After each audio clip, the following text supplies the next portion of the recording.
ilikuwa inakuja katika kesi ya uchunguzi wa awali kuhusiana na makosa ya uhaini dhidi ya Tundu Antipas Lissu. Leo ilikuwa mpango na mahakama kwamba upande wa mashtaka waweze kueleza upelelezi umefikia wapi, kwamba uchunguzi wa kesi umefikia wapi, mwisho wa siku ule uchunguzi wa awali uweze kuanza. Sasa upande wa mashtaka wamesema tena kwa mara nyingine kwamba upelelezi bado unaendelea, hujakamilika. Wamesema faili imerudi kwa mkurugenzi wa mashtaka ya jinai wa taifa, na bado huyu ambaye kuna vitu ameagiza vichunguzo zaidi.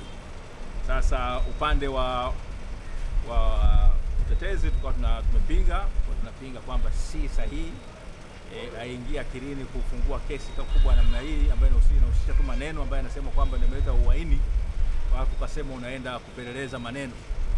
Sasa pengine kama walikuwa wanahitaji wataalamu wa falsafa kama Mtakatifu Paulo au nani kwenda Ugiriki, sawa sawa, lakini haya ni maneno ambayo yametamkwa na yameandikwa kwenye mashtaka. Kwa hiyo ilikuwa na hoja kwamba pengine ni namna ya kuchelewesha kesi na kumnyima haki mteja wetu ambaye yuko ndani.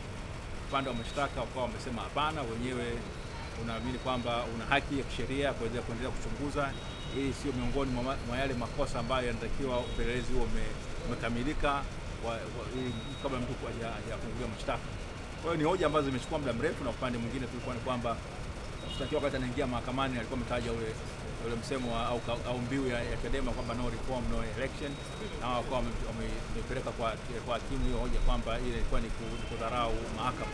Mwisho wa siku mahakama imesema kwamba haikuwa sahihi kwa sababu hakimu alishaingia, basi mshtakiwa yeye na umma ulikuwa pale mahakamani hakutakiwa kuweza kuitikia. Alisema no reform no election, na watu wakatakiwa kujibu.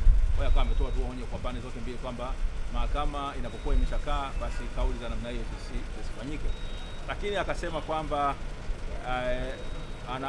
anakubali upande wa jamhuri kwamba upelelezi uendelee, sheria haiwabani kwa sababu ni mahakama tu ya mpito, anaweza kufuta mashtaka katika hali ya sasa, ila maagiza kwamba kesi itakapokuja tena tarehe 16 upande wa mashtaka uweze kueleza hali au hadhi ya upelelezi imefikia wapi. Je, iko kati, iko mwisho au iko bado mwanzoni?